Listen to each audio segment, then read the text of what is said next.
최근 미국 시카고 경찰서에서 한국이라는 작은 나라의 이름이 경찰관들 사이에서 뜨거운 화제로 번지기 시작했습니다. 10년차 베테랑 여성 경찰관 하나가 동료들에게 이런 말을 했다고 합니다.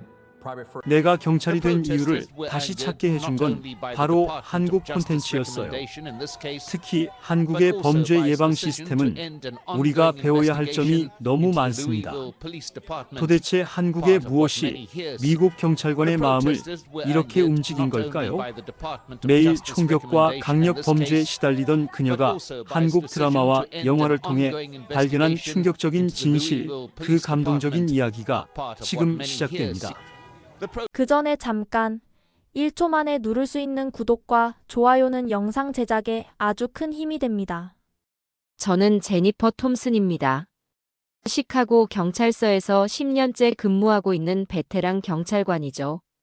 매일 아침 6시에 일어나 유니폼을 입고 배지를 달 때마다 오늘 하루도 무사히 집에 돌아갈 수 있을까 하는 생각이 머릿속을 스쳐 지나갑니다.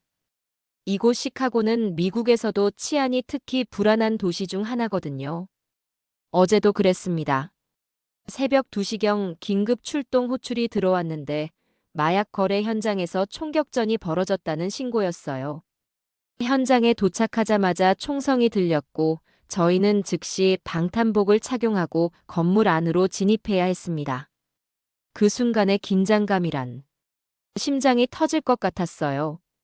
건물 안에서 발견한 건 13살짜리 소년이었습니다. 마약상들이 총격전을 벌이는 동안 방 한 구석에서 떨고 있던 아이였죠. 그 아이의 눈빛을 보는 순간 제 가슴이 찢어지는 것 같았습니다. 이런 어린아이가 이런 환경에서 자라야 한다니. 이것이 과연 정상적인 사회인가 하는 회의감이 들었어요. 이런 일들이 거의 매일 반복됩니다. 강도, 살인, 마약, 총기 사고. 하루도 평온한 날이 없어요.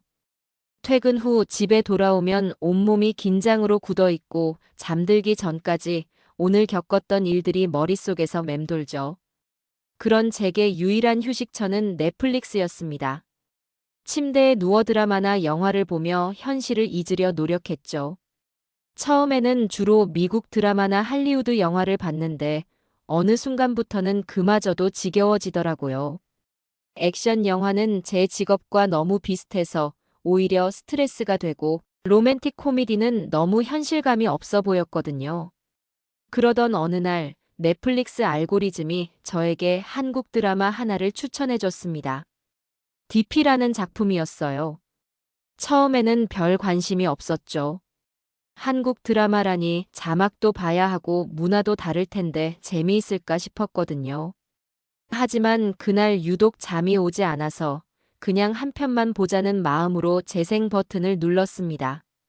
그리고 그 순간부터 제 인생이 완전히 바뀌기 시작했어요. DP는 한국 군대의 탈영병을 잡는 특수부대 이야기였습니다.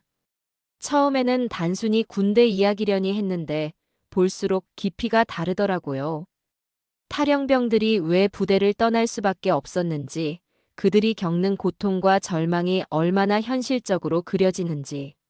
마치 제가 매일 만나는 범죄자들과 피해자들의 이야기를 보는 것 같았어요. 특히 인상 깊었던 건 주인공들이 탈영병을 대하는 방식이었습니다. 단순히 규칙을 어긴 사람으로만 보지 않고 그들이 왜 그런 선택을 할 수밖에 없었는지 이해하려고 노력하더라고요. 이건 미국 경찰들이 범죄자를 대할 때와는 완전히 다른 접근 방식이었어요. 미국에서는 대부분 범죄자는 처벌받아야 한다는 식의 흑백 논리로 접근하거든요. 물론 법은 지켜져야 하지만 왜 그 사람이 범죄를 저질렀는지, 어떤 환경에서 자랐는지에 대한 깊은 고민은 부족한 편이에요. DP를 다 본 후 저는 한국 콘텐츠에 완전히 빠져들었습니다. 오징어 게임, 킹덤, 이상한 변호사 우영우. 하나하나 볼 때마다 한국 사회의 깊이와 섬세함에 감탄했어요. 특히 사회 문제를 다루는 방식이 정말 인상적이었죠. 오징어 게임을 볼 때는 경제적 불평등 문제를, 킹덤을 볼 때는 권력의 부패와 민중의 고통을, 우영우를 볼 때는 사회적 약자에 대한 배려를 깊이 있게 다루더라고요. 이런 주제들이 단순히 설교하는 식이 아니라 재미있는 스토리 안에 자연스럽게 녹아들어 있었어요. 그런데 정말 충격적인 건 따로 있었습니다. 넷플릭스에서 한국 영화 하나를 더 발견한 거예요. 무도실무관이라는 작품이었는데 이걸 보고 나서 저는 완전히 다른 사람이 되었습니다. 무도실무관은 한국의 독특한 직업을 다룬 영화였어요. 범죄자들의 사회 복귀를 돕기 위해 그들을 직접 관리하고 감시하는 무도실무관들의 이야기였죠. 이 직업이 정말 존재한다는 것도 놀라웠지만 더 놀라운 건 그들의 전문성이었어요. 영화 속 무도실무관들은 단순히 범죄자를 감시하는 게 아니라 무도를 통해 신체적, 정신적 훈련을 받은 전문가들이었습니다.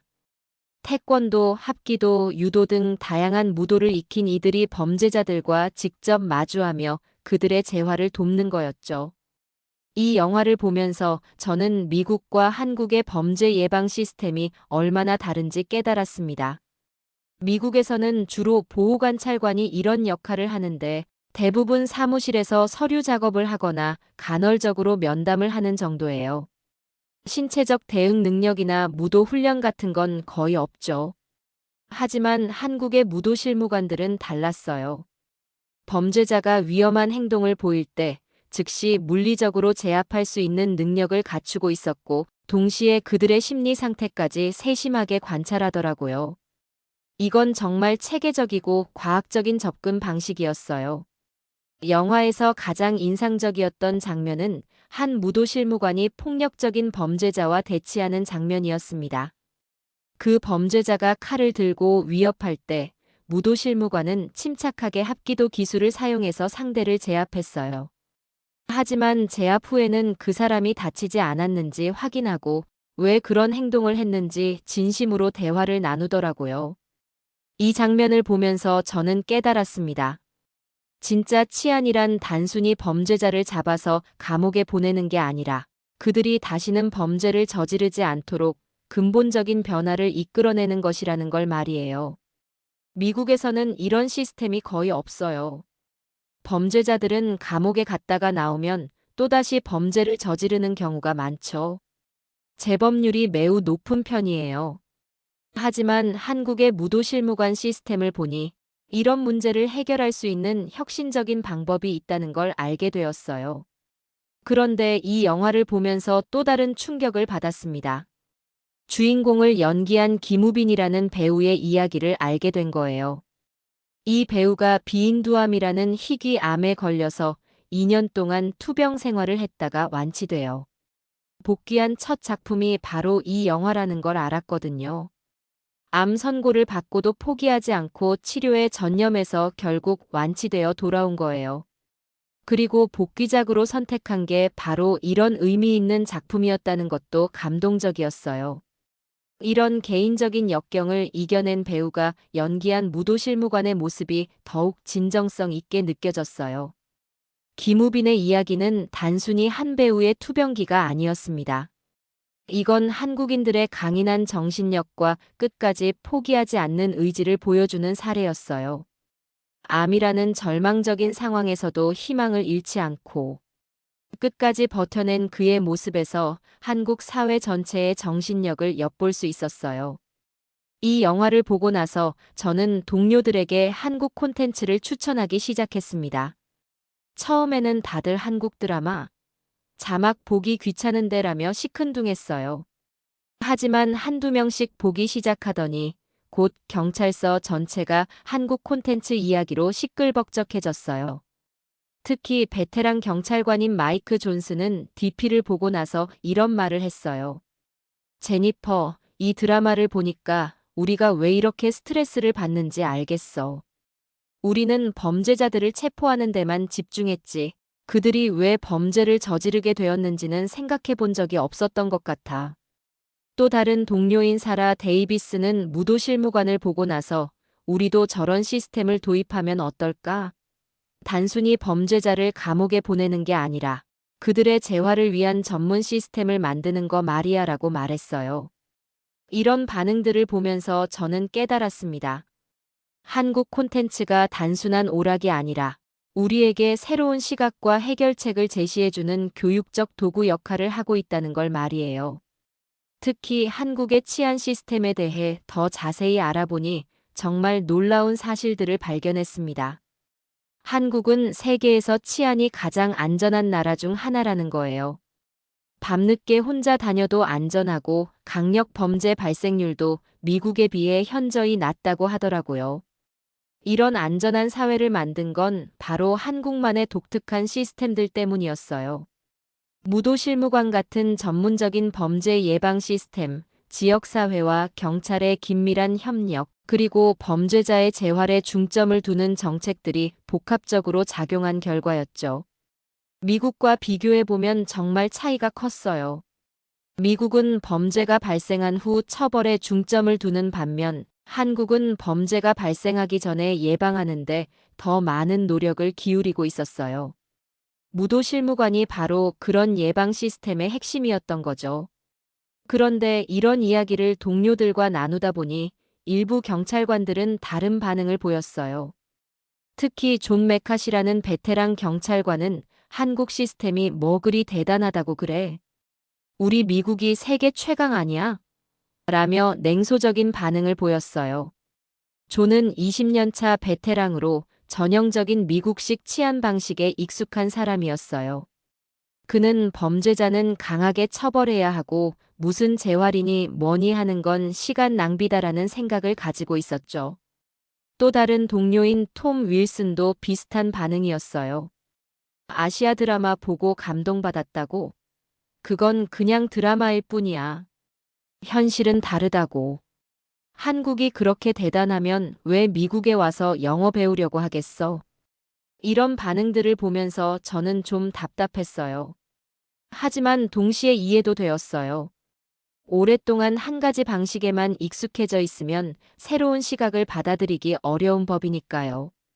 그래서 저는 더 구체적인 데이터와 사례를 찾아보기 시작했습니다. 한국의 범죄율, 재범률, 치안 만족도 등을 미국과 비교해보니 정말 놀라운 결과가 나왔어요. 한국의 살인사건 발생률은 미국의 약 15 수준이었고 강도나 절도 같은 재산 범죄도 훨씬 낮았어요. 특히 재범률의 경우 한국이 약 30% 정도인 반면 미국은 70%가 넘었어요.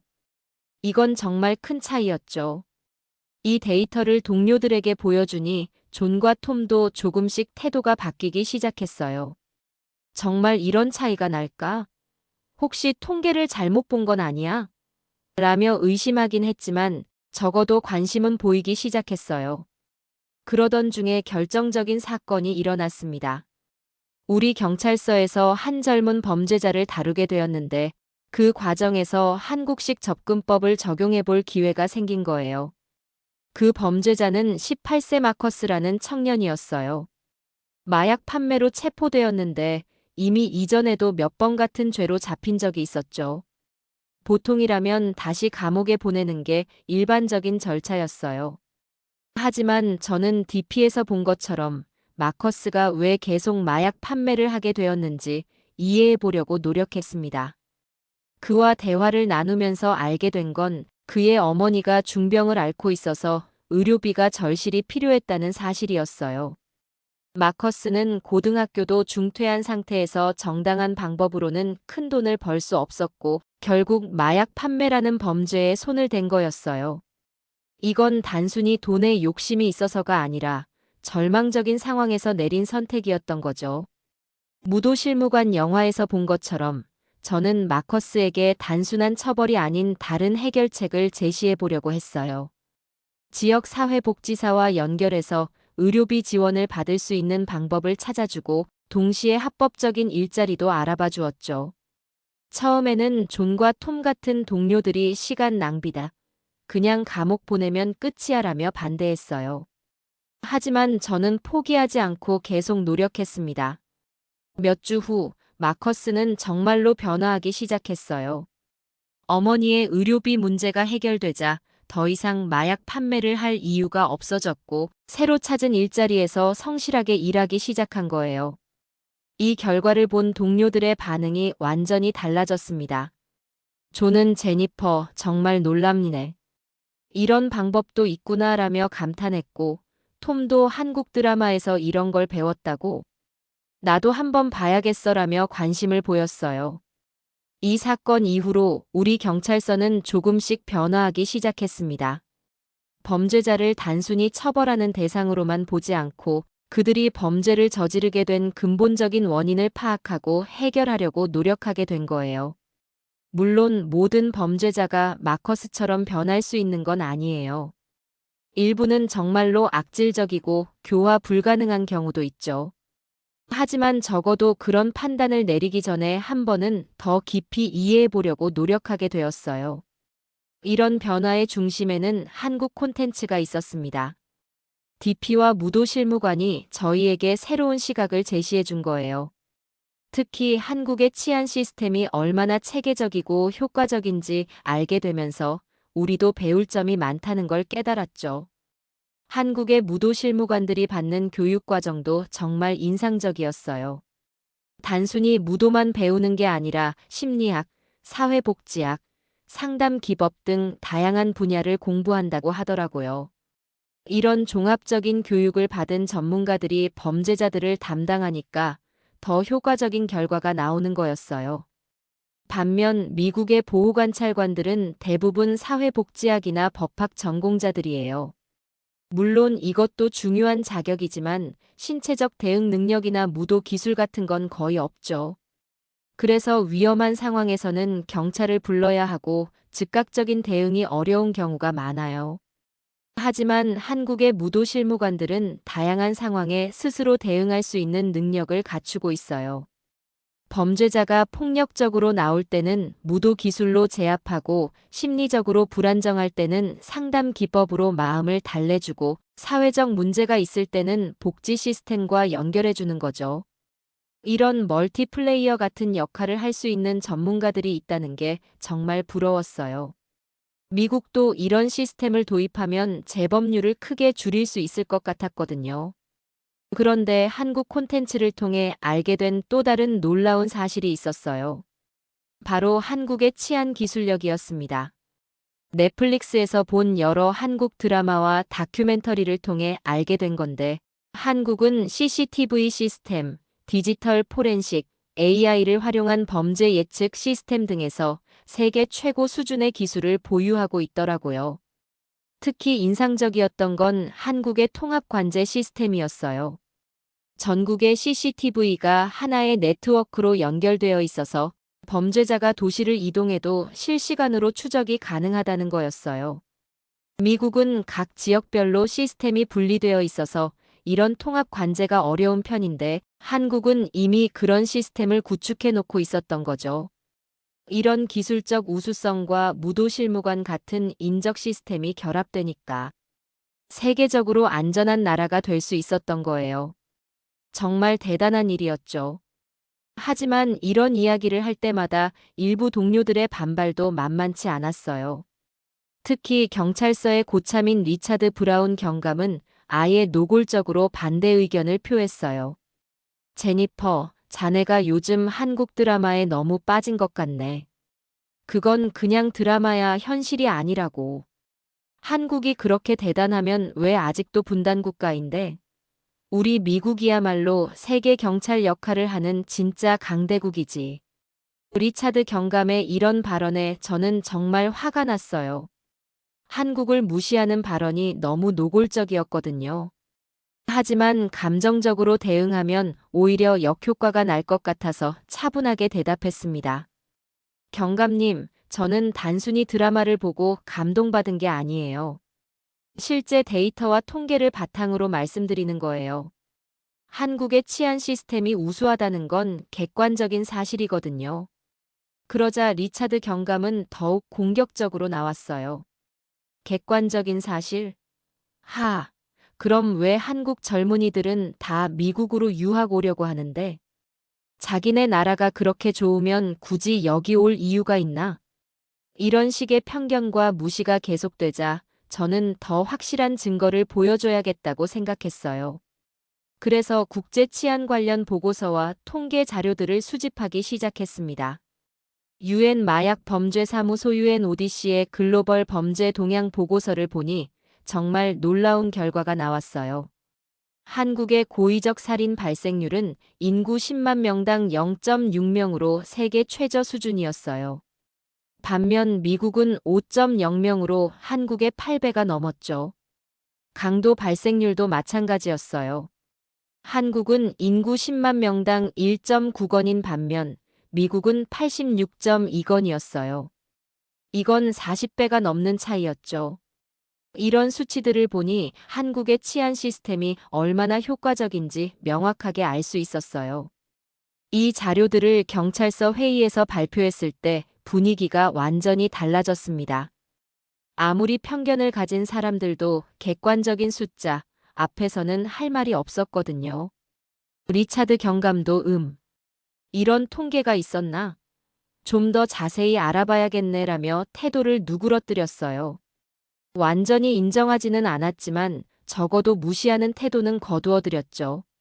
하지만 가장 큰 변화는 따로 있었습니다. 젊은 경찰관들이 한국 콘텐츠에 관심을 보이기 시작한 거예요. 특히 신입 경찰관인 케빈 리는 제니퍼 선배, 저도 그 무도실무관 영화 봤는데 정말 인상적이더라고요. 우리도 무도 훈련을 더 체계적으로 받으면 어떨까요? 라고 제안했어요. 이 제안이 의외로 많은 동료들의 호응을 얻었어요. 사실 미국 경찰들도 신체적 위험에 많이 노출되어 있는데 무도 훈련은 상당히 기초적인 수준에 그치고 있었거든요. 대부분 총기 훈련에만 의존하는 경향이 있어서 근접전이나 비무장 상황에서의 대응 능력은 부족한 편이었어요. 케빈의 제안으로 우리 경찰서에서는 무도 클럽을 만들기로 했습니다. 주말에 모여서 태권도나 브라질리언 주짓수 같은 무도를 배우는 거였죠. 처음에는 단순한 취미 활동으로 시작했는데 점점 진지해지기 시작했어요. 무도를 배우면서 느낀 건 이게 단순한 격투 기술이 아니라는 점이었어요. 정신적 수양과 자제력, 그리고 상대방을 존중하는 마음을 기르는 철학이 들어있더라고요. 특히 태권도의 예의와 겸손 같은 가치들이 경찰관으로서의 자세와 잘 맞아떨어졌어요. 몇 달 후, 우리가 무도 훈련을 받은 효과가 실제 현장에서 나타나기 시작했습니다. 한 번은 술에 취해서 난동을 부리는 사람을 진압해야 하는 상황이 있었는데, 이전 같았으면 테이저건이나 수갑에 의존했을 텐데, 이번에는 무도 기술로 부드럽게 제압할 수 있었어요. 그 사람도 다치지 않았고, 우리도 안전하게 상황을 해결할 수 있었죠. 이런 일들이 반복되면서 동료들도 무도 훈련의 효과를 실감하기 시작했어요. 그런데 정말 놀라운 일이 일어났습니다. 우리 경찰서의 이런 변화 소식이 다른 지역 경찰서에도 알려지기 시작한 거예요. 인근 지역 경찰서장들이 우리의 무도 훈련 프로그램에 관심을 보이며 견학을 오기 시작했어요. 시카고 경찰청 본부에서도 이 소식을 듣고 공식적인 조사를 시작했습니다. 우리 경찰서의 시민 불만 접수율이 현저히 줄어들고 경찰관들의 부상률도 감소했다는 보고가 올라간 거였어요. 이 모든 변화의 시작이 한국 콘텐츠였다는 사실이 정말 놀라웠어요. 단순히 드라마나 영화를 본 것뿐인데 그것이 우리의 업무 방식과 철학까지 바꿔놓은 거였죠. 그러던 중에 또 다른 한국 콘텐츠를 발견하게 되었습니다. 시그널이라는 드라마였는데 과거와 현재의 경찰관들이 무전기로 소통하며 미해결 사건들을 해결해 나가는 이야기였어요. 이 드라마를 보면서 느낀 건 한국 경찰들의 끈질긴 수사 정신이었어요. 아무리 오래된 사건이라도 포기하지 않고 끝까지 진실을 밝혀내려고 노력하는 모습이 정말 감동적이었거든요. 미국에서는 일정 시간이 지나면 미해결 사건들을 콜드 케이스로 분류해서 사실상 수사를 중단하는 경우가 많아요. 인력과 예산의 한계 때문이죠. 하지만 시그널에서는 그런 사건들을 끝까지 추적하는 경찰관들의 모습을 보여줬어요. 이 드라마를 본 후 저희 경찰서에서도 미해결 사건들을 다시 들여다보기 시작했습니다. 특히 5년 전에 발생한 아동 실종 사건을 재조사해 보기로 했어요. 당시에는 별다른 단서를 찾지 못해서 수사가 중단되었던 사건이었는데 시그널에서 본 것처럼 처음부터 다시 차근차근 살펴보니 놓쳤던 증거들이 보이기 시작했어요. 결국 6개월간의 재수사 끝에 그 사건을 해결할 수 있었습니다. 실종된 아이를 찾아낸 건 아니었지만 적어도 무슨 일이 일어났는지는 밝혀낼 수 있었어요. 그 아이의 부모님이 눈물을 흘리며 고마워하시는 모습을 보니 정말 보람을 느꼈어요. 이런 성과가 나오자 리차드 경감도 완전히 태도를 바꿨습니다. 제니퍼, 자네가 한국 드라마에서 배운 수사 기법이 정말 효과가 있네. 나도 한번 봐야겠어. 리차드 경감이 시그널을 보고 나서는 오히려 더 적극적으로 미해결 사건들을 재조사하자고 제안했어요. 한국 경찰들의 끈기를 우리도 배워야 해. 피해자들을 위해서라도 말이야. 이런 변화들을 지켜보면서 저는 한국 콘텐츠의 진정한 힘을 깨달았습니다. 단순한 오락거리가 아니라 사람들의 생각과 행동을 바꿀 수 있는 강력한 메시지를 담고 있다는 걸 말이에요. 특히 한국의 사회 문제를 다루는 방식이 정말 인상적이었어요. 문제를 단순하게 보지 않고 복합적인 원인들을 깊이 있게 탐구하더라고요. 그리고 그 해결책도 1차원적이지 않고 다각도에서 접근하는 모습을 보여줬어요. 예를 들어, 오징어 게임에서는 경제적 불평등이 어떻게 사람들을 극단적인 선택으로 내몰 수 있는지 보여줬어요. 단순히 가난한 사람들의 이야기가 아니라 사회 시스템의 모순과 인간의 욕망, 그리고 생존 본능이 복잡하게 얽힌 구조를 그려냈죠. 이런 깊이 있는 접근 방식이 우리 경찰관들에게도 영향을 미쳤어요. 범죄자들을 단순히 나쁜 사람으로 보지 않고 그들이 범죄를 저지르게 된 복합적인 원인들을 이해하려고 노력하게 된 거예요. 그 결과 우리의 수사 방식도 변했습니다. 이전에는 범인을 잡는 것에만 집중했다면 이제는 왜 그런 범죄가 일어났는지, 어떻게 하면 비슷한 범죄를 예방할 수 있는지까지 고민하게 되었어요. 한 예로 최근에 연쇄절도 사건을 수사하게 되었는데 범인을 잡고 보니 실직 상태에서 생활고에 시달리던 30대 남성이었어요. 이전 같았으면 그냥 기소해서 감옥에 보냈겠지만 이번에는 다르게 접근했어요. 그의 상황을 자세히 파악해보니 코로나19로 인해 일자리를 잃은 후 정부 지원도 제대로 받지 못한 상태였어요. 아이 둘을 키우는 상황에서 절망적이 되어 범죄를 저지른 거였죠. 우리는 그를 단순히 처벌하는 대신 재취업 지원 프로그램과 연결해주고 법정에서도 정상 참작을 요청했어요. 결과적으로 그는 실형 대신 사회봉사 명령을 받게 되었고 새로운 일자리도 찾을 수 있었어요. 6개월 후 그가 저희를 찾아와서 고마움을 표현했을 때 정말 뿌듯했어요. 경찰관님들 덕분에 새로운 인생을 시작할 수 있었습니다. 이제는 정말 후회하지 않을 삶을 살겠습니다. 이런 성공 사례들이 쌓이면서 우리 경찰서는 지역사회에서도 인정받기 시작했습니다. 시민들의 경찰에 대한 신뢰도가 높아졌고 범죄 신고율도 증가했어요. 사람들이 경찰을 단순한 단속기관이 아니라 진짜 도움을 받을 수 있는 곳으로 인식하기 시작한 거죠. 이 모든 변화의 중심에는 한국 콘텐츠가 있었습니다. 특히 김우빈이 출연한 무도실무관은 우리에게 가장 큰 영감을 준 작품이었어요. 그의 투병 후 복귀 스토리와 함께 범죄자, 재활에 대한 새로운 관점을 제시해 준 거였죠. 김우빈의 개인적인 극복 스토리는 우리 경찰관들에게도 큰 감동을 주었어요. 절망적인 상황에서도 포기하지 않고 끝까지 버텨낸 그의 모습에서 우리도 힘든 상황에서 포기하지 말고 끝까지 최선을 다해야 한다는 교훈을 얻었거든요. 경찰관이라는 직업은 매일 힘들고 위험한 상황에 노출되는 일이에요. 때로는 좌절하고 포기하고 싶을 때도 있죠. 하지만 김우빈의 이야기를 생각하면서 다시 힘을 낼 수 있었어요. 또한 무도실무관이라는 직업 자체도 우리에게 많은 시사점을 주었습니다. 단순히 범죄자를 감시하는 것이 아니라 그들의 재활을 위해 전문적이고 체계적으로 접근하는 모습이 정말 인상적이었거든요. 한국의 무도 실무관들이 받는 교육 과정을 조사해보니 정말 놀라웠어요. 무도는 기본이고 심리학, 상담학, 사회복지학, 범죄학 등 다양한 분야를 공부한다고 하더라고요.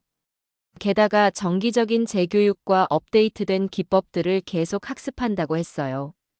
이에 비해 미국의 보호관찰관이나 교정직 공무원들의 교육은 상당히 제한적이에요. 대부분 법적 절차나 서류 작업에 치중되어 있고 실제 범죄자들과의 상호작용이나 심리적 접근에 대한 교육은 부족한 편이죠. 우리 경찰서에서는 이런 문제점을 해결하기 위해 자체적인 교육 프로그램을 만들기 시작했습니다. 무도 훈련은 물론이고 범죄 심리학이나 상담 기법에 대한 세미나도 정기적으로 개최하기 시작했어요. 처음에는 시간과 예산의 제약으로 어려움이 있었지만 우리의 성과를 본 시카고 경찰청에서 공식적인 지원을 해주기 시작했어요. 우리의 프로그램이 다른 경찰서들에도 확산될 수 있도록 예산과 인력을 지원해 준 거였죠.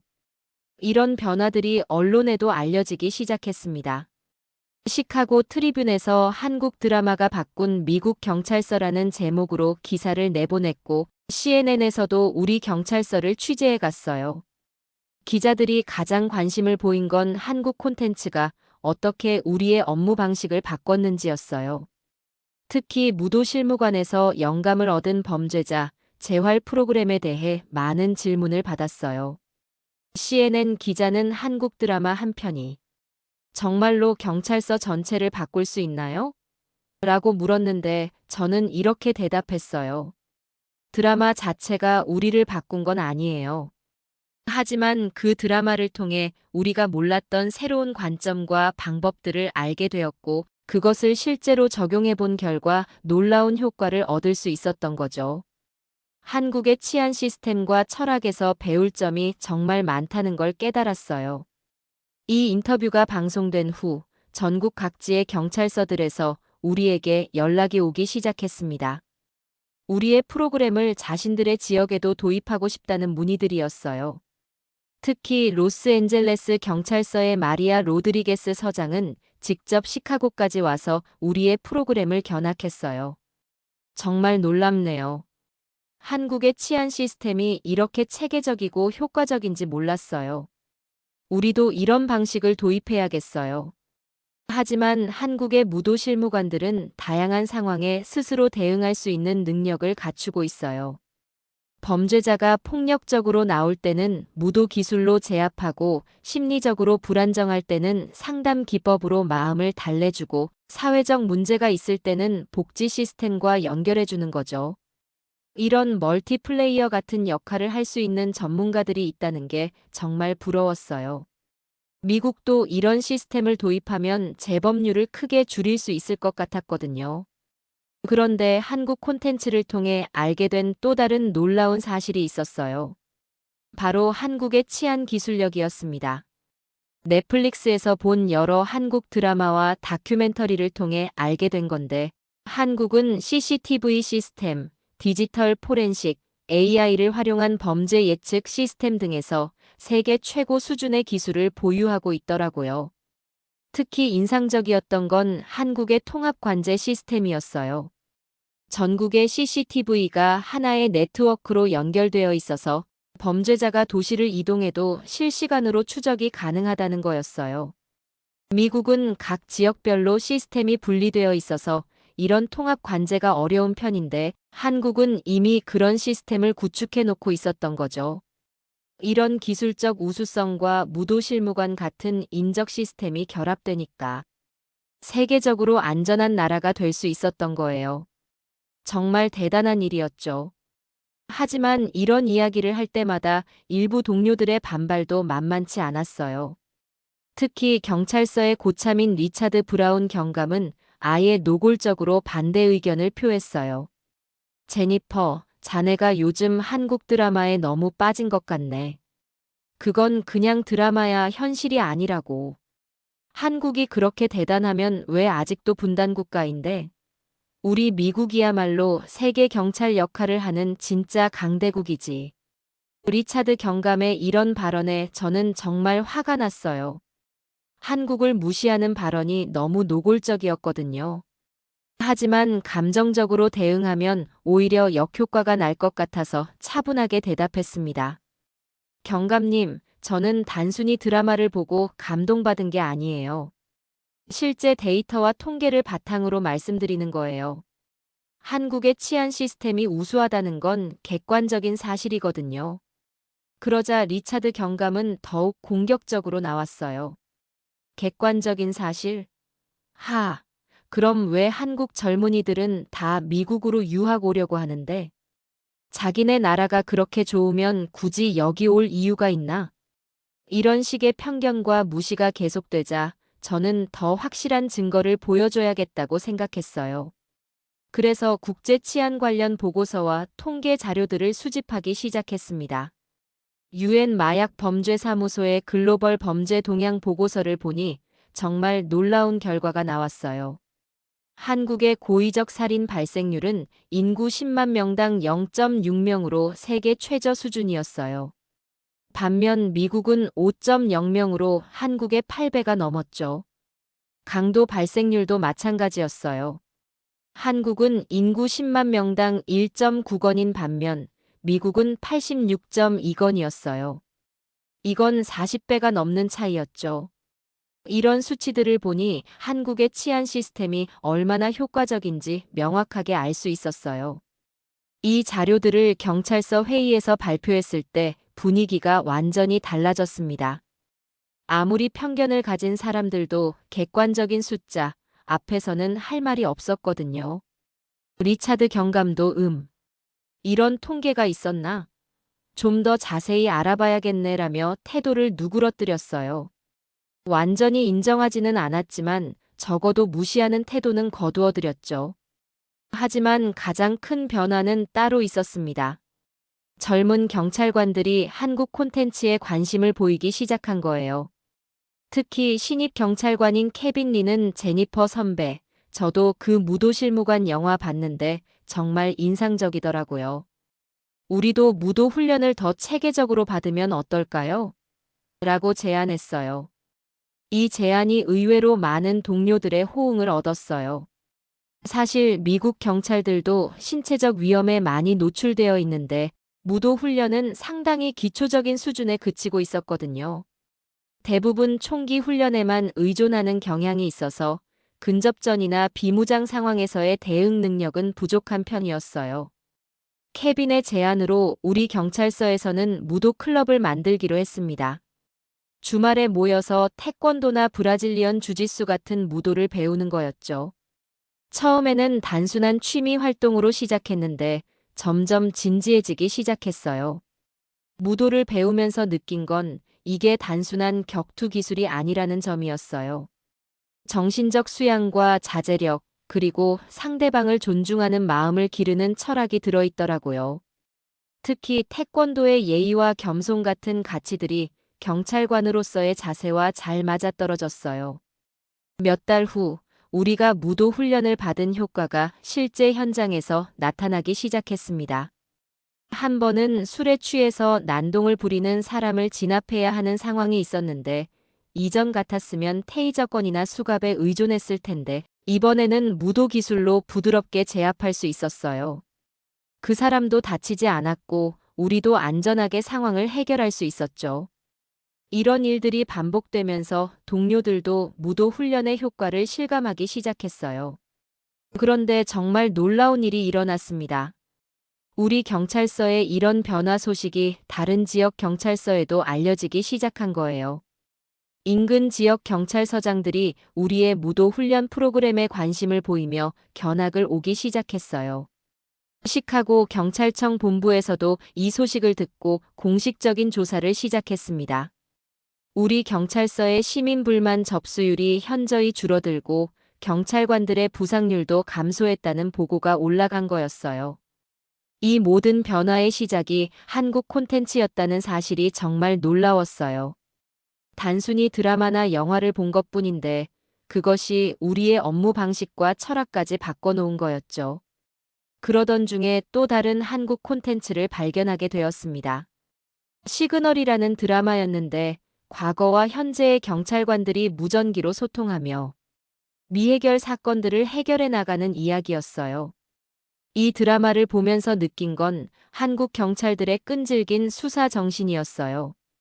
아무리 오래된 사건이라도 포기하지 않고 끝까지 진실을 밝혀내려고 노력하는 모습이 정말 감동적이었거든요. 미국에서는 일정 시간이 지나면 미해결 사건들을 콜드 케이스로 분류해서 사실상 수사를 중단하는 경우가 많아요. 인력과 예산의 한계 때문이죠. 하지만 시그널에서는 그런 사건들을 끝까지 추적하는 경찰관들의 모습을 보여줬어요. 이 드라마를 본 후 저희 경찰서에서도 미해결 사건들을 다시 들여다보기 시작했습니다. 특히 5년 전에 발생한 아동 실종 사건을 재조사해 보기로 했어요. 당시에는 별다른 단서를 찾지 못해서 수사가 중단되었던 사건이었는데 시그널에서 본 것처럼 처음부터 다시 차근차근 살펴보니 놓쳤던 증거들이 보이기 시작했어요. 결국 6개월간의 재수사 끝에 그 사건을 해결할 수 있었습니다. 실종된 아이를 찾아낸 건 아니었지만 적어도 무슨 일이 일어났는지는 밝혀낼 수 있었어요. 그 아이의 부모님이 눈물을 흘리며 고마워하시는 모습을 보니 정말 보람을 느꼈어요. 이런 성과가 나오자 리차드 경감도 완전히 태도를 바꿨습니다. 제니퍼, 자네가 한국 드라마에서 배운 수사 기법이 정말 효과가 있네. 나도 한번 봐야겠어. 리차드 경감이 시그널을 보고 나서는 오히려 더 적극적으로 미해결 사건들을 재조사하자고 제안했어요. 한국 경찰들의 끈기를 우리도 배워야 해. 피해자들을 위해서라도 말이야. 이런 변화들을 지켜보면서 저는 한국 콘텐츠의 진정한 힘을 깨달았습니다. 단순한 오락거리가 아니라 사람들의 생각과 행동을 바꿀 수 있는 강력한 메시지를 담고 있다는 걸 말이에요. 특히 한국의 사회 문제를 다루는 방식이 정말 인상적이었어요. 문제를 단순하게 보지 않고 복합적인 원인들을 깊이 있게 탐구하더라고요. 그리고 그 해결책도 1차원적이지 않고 다각도에서 접근하는 모습을 보여줬어요. 예를 들어, 오징어 게임에서는 경제적 불평등이 어떻게 사람들을 극단적인 선택으로 내몰 수 있는지 보여줬어요. 단순히 가난한 사람들의 이야기가 아니라 사회 시스템의 모순과 인간의 욕망, 그리고 생존 본능이 복잡하게 얽힌 구조를 그려냈죠. 이런 깊이 있는 접근 방식이 우리 경찰관들에게도 영향을 미쳤어요. 범죄자들을 단순히 나쁜 사람으로 보지 않고 그들이 범죄를 저지르게 된 복합적인 원인들을 이해하려고 노력하게 된 거예요. 그 결과 우리의 수사 방식도 변했습니다.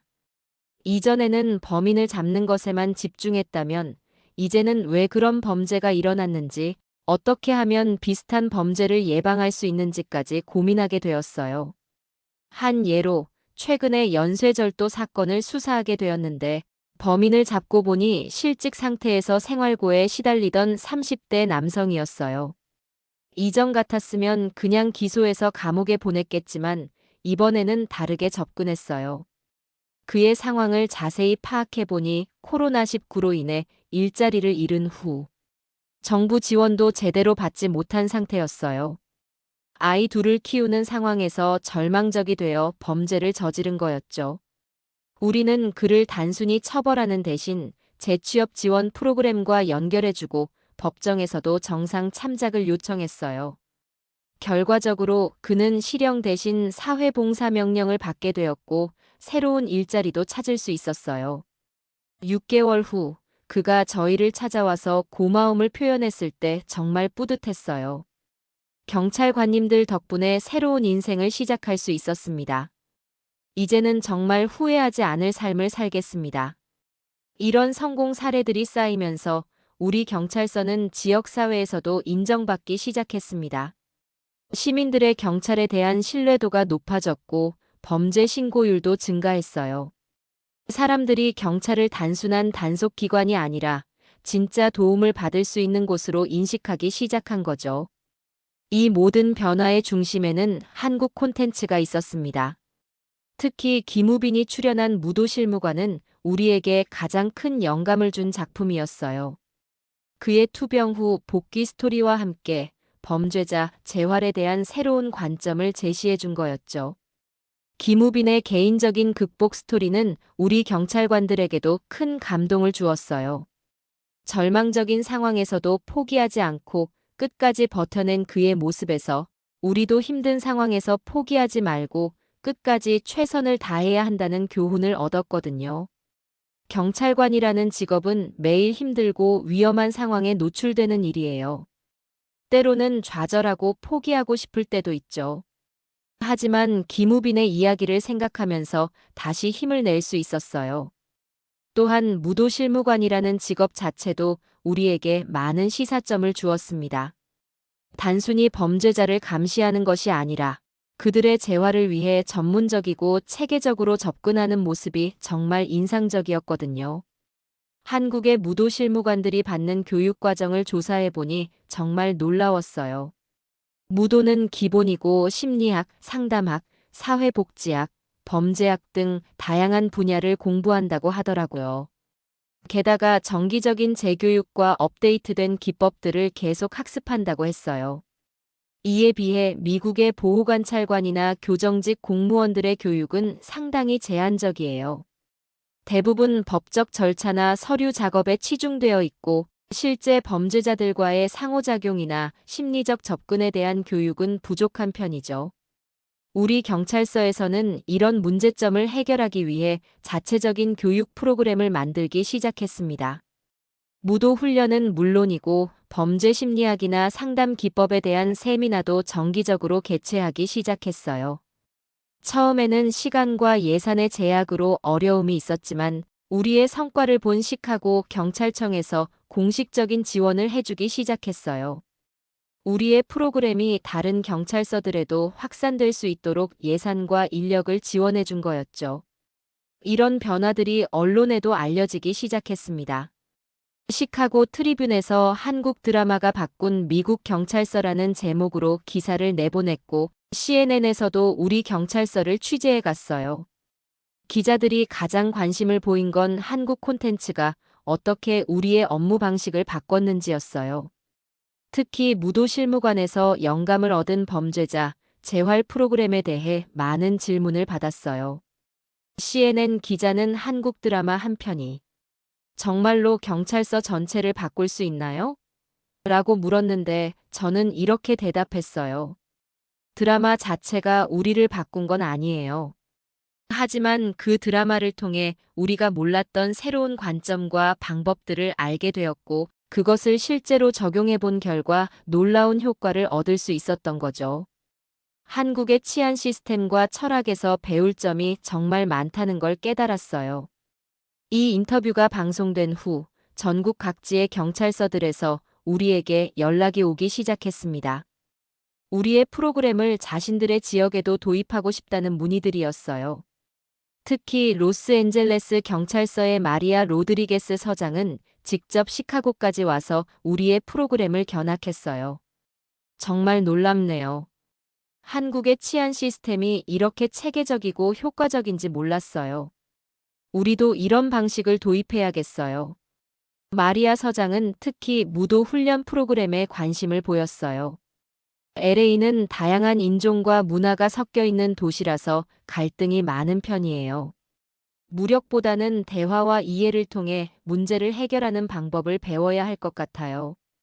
이런 관심과 확산이 계속되면서 저는 한국 콘텐츠의 진정한 가치를 더욱 깊이 깨닫게 되었습니다.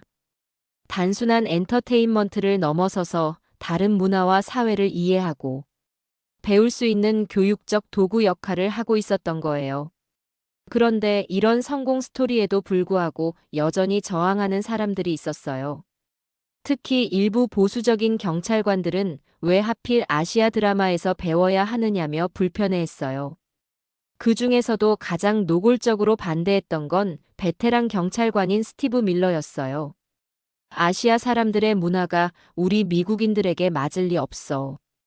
그들은 집단주의 문화라서 개인의 자유를 중시하는 우리와는 근본적으로 다르다고. 스티브의 이런 발언에 저는 차분하게 반박했습니다. 스티브, 저희가 한국 문화를 무조건 따라하자는 게 아니에요. 좋은 점들을 선별적으로 받아들여서 우리 상황에 맞게 적용하는 거죠. 무도 훈련이나 범죄자 재활 프로그램 같은 건 문화를 떠나서 효과적인 방법이니까요. 하지만 스티브는 계속 부정적인 반응을 보였어요. 한국 드라마 보고 감동받았다고 해서 우리 시스템을 바꾸겠다는 건 말이 안 돼. 미국이 세계 최강국인 이유가 있는 거야. 이런 갈등이 계속되던 중에 결정적인 사건이 일어났습니다. 스티브가 담당하던 사건에서 큰 실수가 발생한 거예요. 한 젊은 범죄자를 거칠게 제압하는 과정에서 그 사람이 심각한 부상을 당한 거였죠. 그 사건이 언론에 알려지면서 우리 경찰서가 비판받는 상황이 벌어졌어요. 하지만 다행히 다른 동료들이 평소에 무도 훈련을 통해 배운 부드러운 제압 기법을 사용해서 큰 문제 없이 상황을 수습할 수 있었어요. 이 사건을 계기로 스티브도 자신의 방식에 문제가 있었다는 걸 인정하게 되었어요. 제니퍼, 미안해. 내가 너무 고집스러웠나 봐. 무도 훈련이 정말 필요한 것 같아. 스티브가 무도 훈련에 참여하기 시작하면서 그의 태도도 완전히 바뀌었습니다. 범죄자들을 대하는 방식이 부드러워졌고 상황 판단 능력도 향상되었어요. 몇 달 후에는 오히려 가장 적극적으로 무도 훈련을 권하는 사람이 되었죠.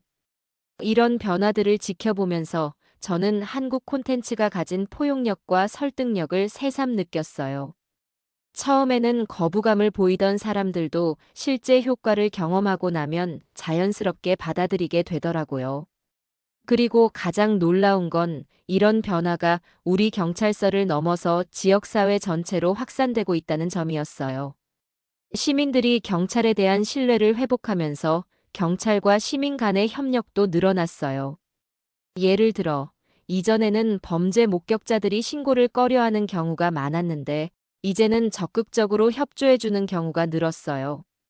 경찰이 단순히 처벌하는 기관이 아니라 진짜 도움을 주는 존재라고 인식하기 시작한 거죠. 또한 지역의 학교들에서도 우리 경찰관들을 초청해서 특강을 요청하는 경우가 늘었어요. 청소년들에게 범죄 예방 교육을 할 때도 한국에서 배운 접근 방식을 적용했더니 반응이 훨씬 좋았어요. 이전에는 하지 마라, 법을 어기면 처벌받는다는 식의 일방적인 경고만 했다면 이제는 왜 그런 행동이 자신과 주변 사람들에게 해로운지 이해할 수 있도록 설명해주는 방식으로 바뀌었어요. 특히 인상적이었던 건 한 고등학교에서 왕따 문제를 다룰 때였어요. DP에서 본 군대 내 괴롭힘 문제와 비슷한 측면이 있어서 그 드라마에서 배운 접근 방식을 적용해 봤어요.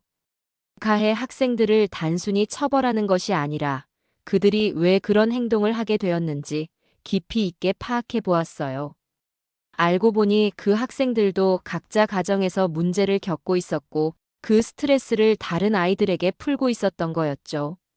DP에서 보았듯이 가해자와 피해자를 단순히 구분하는 것이 아니라 모든 당사자들이 치유받을 수 있는 방향으로 접근했어요. 결과적으로 왕따 문제가 해결되었을 뿐만 아니라 관련된 모든 학생들이 더 건강한 관계를 형성할 수 있게 되었어요. 이런 성공 사례들이 누적되면서 우리 지역은 점점 더 안전하고 평화로운 곳이 되어갔습니다. 범죄율은 눈에 띄게 감소했고 시민들의 삶의 질도 향상되었어요. 하지만 무엇보다 중요한 건 저 자신이 경찰관으로서 진정한 보람을 느끼게 되었다는 점이었어요. 이전에는 매일 반복되는 범죄 현장에서 지쳐가고 있었는데 이제는 정말로 사회에 도움이 되는 일을 하고 있다는 확신을 갖게 되었거든요. 한국 콘텐츠를 통해 만난 새로운 관점들이 제 직업에 대한 자부심을 되찾아 주었어요. 특히 김우빈이 암 투병 후 복귀해서 무도 실무관을 연기한 것처럼 저도 힘든 상황에서 포기하지 않고 더 나은 경찰관이 되기 위해 노력하게 되었어요. 그리고 이런 변화는 저 혼자만의 것이 아니었습니다. 우리 경찰서의 모든 동료들이 함께 성장하고 있었어요. 예전에는 각자 개별적으로 일했다면 이제는 팀워크를 바탕으로 더 효과적으로 일할 수 있게 되었죠. 무도 훈련을 함께 하면서 동료들 간의 결속력도 강해졌어요. 서로의 장단점을 파악하고 보완해주면서 현장에서도 더 안전하고 효율적으로 업무를 수행할 수 있게 되었거든요. 특히 젊은 경찰관들의 변화가 눈에 띄었어요. 케빈 리 같은 신입 경찰관들은 처음부터 새로운 방식으로 훈련받아서 이전 세대보다 훨씬 유연하고 창의적인 접근을 보여주었어요. 케빈은 최근에 이런 말을 했어요. 제니퍼 선배 덕분에 정말 좋은 경찰관이 될 수 있었어요. 한국 드라마에서 이런 걸 배울 수 있을 줄은 정말 몰랐어요. 앞으로 더 많은 한국 콘텐츠를 보면서 계속 배워나가고 싶어요. 이런 후배들을 보면서 저는 정말 뿌듯했어요. 제가 우연히 접한 한국 콘텐츠가 이렇게 많은 사람들에게 긍정적인 영향을 미칠 수 있다니 정말 놀라운 일이었거든요. 그런데 여기서 끝이 아니었습니다. 우리의 변화가 더 큰 파급 효과를 만들어내기 시작한 거예요. 시카고 시장실에서 우리 경찰서의 성과에 주목하면서 이를 시 전체 정책에 반영하고 싶다는 의사를 표명한 거였어요. 시장님이 직접 우리 경찰서를 방문해서 현장을 둘러보고 경찰관들과 대화를 나눴어요. 그리고 우리의 프로그램을 시카고 전체로 확산시키기 위한 예산을 배정하겠다고 발표했어요. 시카고 시민들의 안전을 위해서는 이런 혁신적인 접근이 필요합니다. 한국의 우수한 치안 시스템을 벤치마킹해서 우리 도시를 더 안전하게 만들어 보겠습니다. 시장님의 이 발언이 언론에 보도되면서 한국 콘텐츠와 치안 시스템에 대한 관심이 전국적으로 확산되기 시작했어요. 다른 주의 경찰청장들도 한국의 치안 시스템에 대해 문의하기 시작했고, 심지어 한국 경찰청과의 교류 프로그램까지 논의되고 있다고 하더라고요. 이런 일련의 변화들을 지켜보면서 저는 정말 감격스러웠어요. 제가 스트레스 해소용으로 본 한국 드라마 한 편이 이렇게 큰 변화의 시작이 될 줄은 정말 몰랐거든요. 특히 김우빈의 투병 후 복귀 스토리는 저에게 개인적으로도 큰 의미가 있었어요. 경찰관으로서 힘들고 지칠 때마다 그의 이야기를 떠올리면서 다시 힘을 낼 수 있었거든요. 절망적인 상황에서도 포기하지 않고 끝까지 버티면 결국 좋은 결과가 있다는 걸 몸소 보여준 거였어요. 그리고 무도실무관이라는 직업을 통해 보여준 전문성과 사명감도 저에게 큰 자극이 되었어요.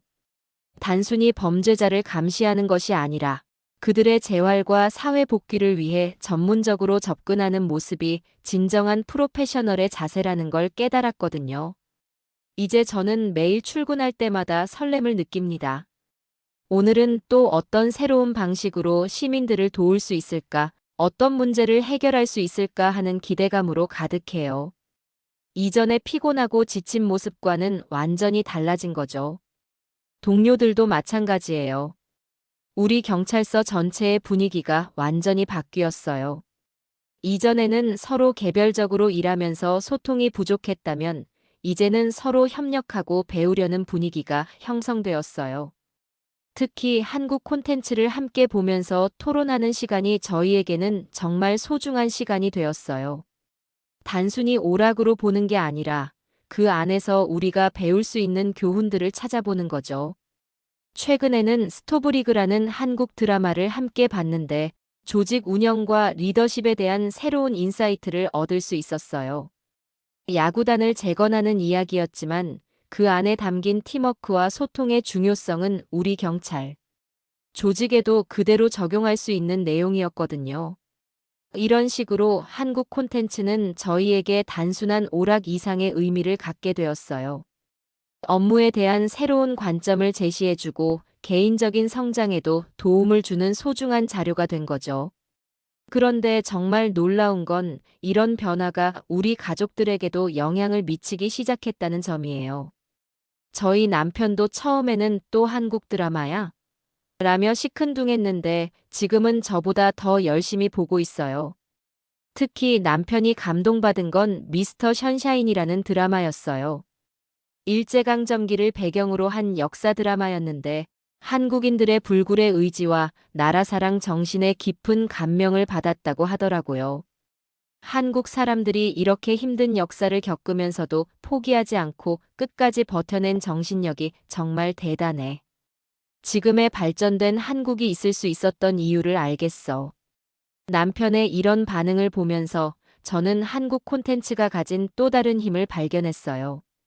바로 역사와 문화에 대한 이해를 높여주는 교육적 효과였죠. 미국 사람들은 아시아 역사에 대해 잘 모르는 경우가 많은데 한국 드라마나 영화를 통해 자연스럽게 한국의 역사와 문화를 배우게 되는 거예요. 그리고 그 과정에서 한국에 대한 편견이나 오해도 해소되고요. 저희 딸도 마찬가지였어요. 고등학생인 딸이 처음에는 엄마 왜 맨날 자막 있는 드라마만 봐? 라며 투덜댔는데 지금은 친구들과 함께 K-팝도 듣고 한국어도 배우려고 해요. 엄마, 한국 정말 멋진 나라인 것 같아. 나중에 기회가 되면 한국에 가서 직접 보고 싶어. 딸의 이런 말을 들으니 정말 뿌듯했어요.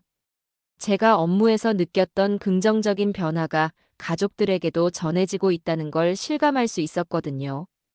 이제 우리 가족은 주말마다 함께 한국 콘텐츠를 보면서 이야기를 나누는 시간을 갖고 있어요. 각자 본 작품에서 느낀 점들을 공유하면서 서로 다른 관점을 배우는 소중한 시간이 되었죠. 특히 최근에 함께 본 DP는 온 가족이 깊은 감명을 받았어요. 남편은 군대 조직의 문제점에 대해, 딸은 또래 청년들의 고민에 대해, 저는 치안과 질서, 유지에 대해 각각 다른 관점에서 토론할 수 있었어요. 이런 경험을 통해 저는 한국 콘텐츠가 단순히 개인적인 즐거움을 주는 것을 넘어서 가족 간의 소통과 이해를 돕는 매개체 역할도 한다는 걸 깨달았어요. 그리고 이런 변화는 저희 가족만의 것이 아니었어요. 동료들의 가족들도 비슷한 변화를 경험하고 있었거든요. 한국 콘텐츠를 통해 가족 간의 대화가 늘어나고 서로를 이해하는 시간이 많아졌다는 이야기를 자주 들었어요. 케빈의 경우에는 할머니까지 한국 드라마를 보기 시작했다고 하더라고요.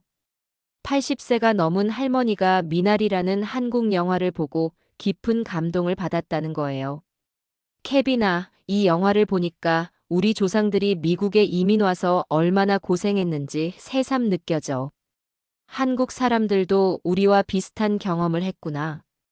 케빈의 할머니는 이탈리아 이민자 가정 출신이었는데 미나리를 보면서 자신의 가족사와 겹치는 부분을 발견한 거였어요. 이민자로서의 고단한 삶, 새로운 땅에서의 적응, 가족을 위한 희생 등이 공통적인 경험이었던 거죠. 이런 이야기를 들으면서 저는 한국 콘텐츠가 가진 보편적인 메시지의 힘을 다시 한번 느꼈어요. 국적이나 문화가 달라도 인간의 기본적인 감정과 경험은 비슷하다는 걸 자연스럽게 깨닫게 해주는 거였어요. 그런데 이런 긍정적인 변화들 속에서도 여전히 도전 과제들이 있었어요. 특히 일부 지역에서는 아직도 아시아 문화에 대한 편견이나 저항감이 남아 있었거든요. 한 번은 다른 지역 경찰서와 합동작전을 진행하게 되었는데 그곳 경찰관들이 우리의 무도 기법을 보고 이런 반응을 보였어요. 이상하네. 왜 아시아 무술을 쓰는 거야? 우리 미국식 체포 기법이 더 확실한데.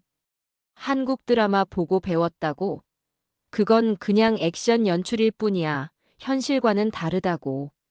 이런 반응을 보면서 저는 아직도 갈 길이 멀다는 걸 느꼈어요. 하지만 동시에 더욱 확신을 가지게 되었어요. 우리가 경험한 긍정적인 변화들이 결국은 이런 편견들을 바꿀 수 있을 거라고 말이에요. 실제로 그 합동작전에서 우리의 방식이 더 효과적이라는 걸 증명할 기회가 있었어요. 한 용의자가 도주하는 과정에서 인지를 잡는 상황이 벌어졌는데 다른 지역 경찰들은 강압적인 방식으로 접근하려고 했어요. 하지만 저희는 한국 드라마에서 배운 것처럼 먼저 용의자의 심리 상태를 파악하고 대화를 통해 상황을 해결하려고 노력했어요. 동시에 무도 기법을 활용해서 안전하게 제압할 준비도 갖추고 있었죠. 결과적으로 인질은 무사히 구출되었고 용의자도 다치지 않고 체포할 수 있었어요. 이 과정을 지켜본 다른 지역 경찰들의 태도가 완전히 바뀌었어요. 와, 정말 효과적이네. 우리도 이런 방법을 배워야겠어. 한국 드라마에서 이런 걸 배울 수 있다고? 나도 한번 봐야겠는데. 이런 반응을 보면서 저는 확신했어요.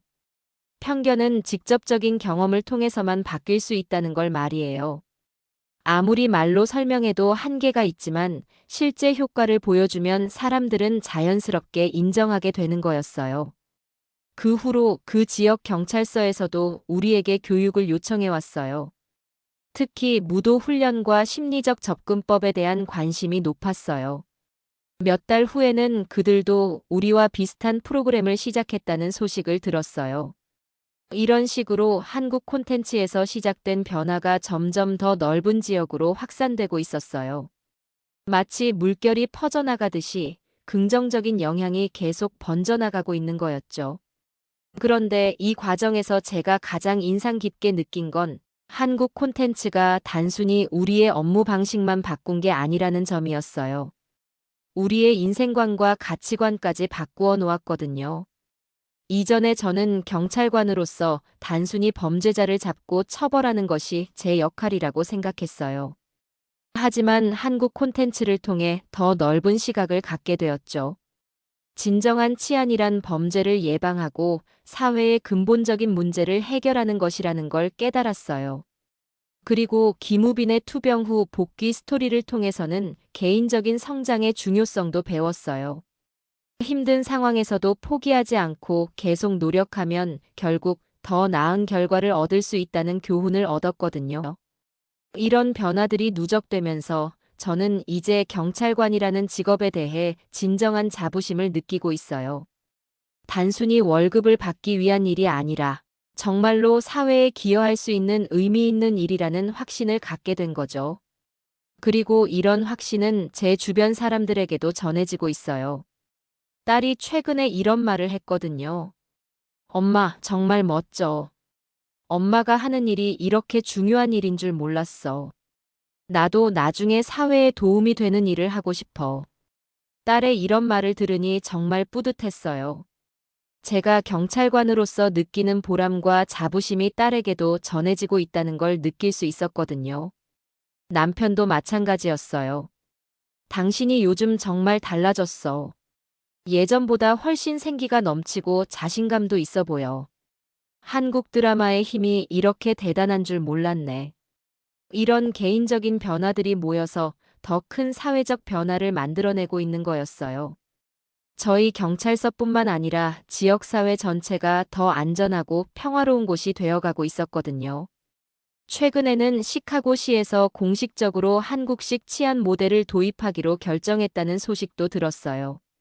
무도 실무관과 같은 전문 인력을 양성하고 범죄 예방에 중점을 둔 새로운 시스템을 구축하겠다는 계획이었어요. 이 소식을 듣고 정말 감격스러웠어요.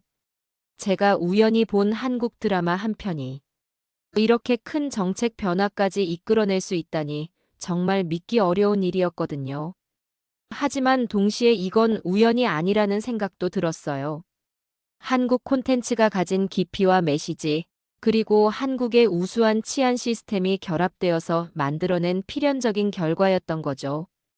특히 한국이 짧은 시간 안에 이룩한 발전과 성장의 비결이 바로 이런 체계적이고 혁신적인 접근에 있다는 걸 깨달았어요. 무도 실무관처럼 전문성과 인간성을 동시에 갖춘 시스템을 만들어내는 한국의 저력이 정말 대단하다고 생각해요. 그리고 김우빈 같은 배우들이 개인적인 시련을 극복하면서도 의미 있는 작품을 통해 사회에 기여하려는 모습에서 한국 사회 전체의 건강한 정신력을 볼 수 있었어요. 이제 저는 매일 한국에 대한 감사한 마음을 갖고 살아가고 있어요. 비록 직접 가본 적은 없지만 한국의 콘텐츠와 문화를 통해 제 인생이 완전히 바뀌었거든요. 언젠가 기회가 되면 한국을 직접 방문해서 그들의 치안 시스템을 현장에서 보고 싶어요.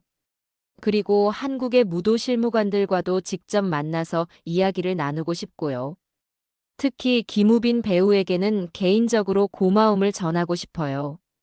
그의 투병 후 복귀 스토리와 무도 실무관에서의 연기가 저에게 얼마나 큰 힘과 영감을 주었는지 말이에요. 지금 이 순간에도 전 세계 어딘가에서 한국 콘텐츠를 보면서 새로운 깨달음을 얻는 사람들이 있을 거라고 생각해요. 그리고 그런 개인적인 변화들이 모여서 더 나은 세상을 만들어가고 있다고 믿어요. 한국이라는 나라가 단순히 경제적, 기술적으로만 발전한 게 아니라 인류 전체에게 희망과 영감을 주는 문화 강국으로 성장했다는 걸 실감하고 있어요. 그리고 그 중심에는 깊이 있는 메시지와 보편적인 감동을 담은 한국 콘텐츠가 있다고 생각해요. 앞으로도 계속해서 한국 콘텐츠를 통해 배우고 성장해 나가고 싶어요.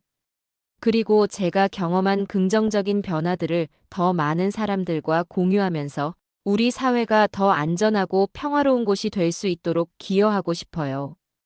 결국 중요한 건 서로 다른 문화와 나라 간의 이해와 협력이라는 걸 깨달았어요. 한국 콘텐츠가 저에게 가르쳐준 가장 큰 교훈이 바로 이것이었거든요.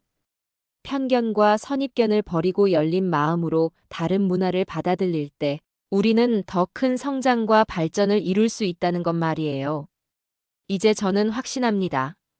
한국의 우수한 치안 시스템과 깊이 있는 콘텐츠가 전 세계에 더 큰 영향을 미칠 것이라고요.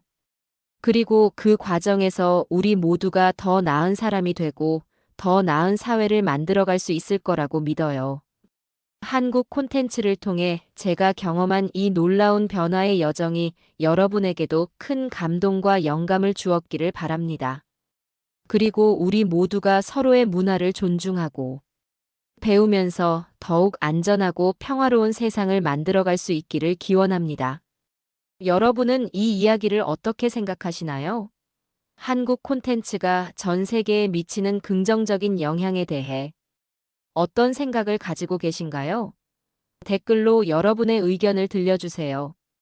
그리고 이 영상이 흥미로우셨다면 구독과 좋아요, 그리고 주변 분들과의 공유 부탁드립니다. 여러분의 작은 관심이 더 많은 감동적인 이야기를 만들어내는 큰 힘이 됩니다.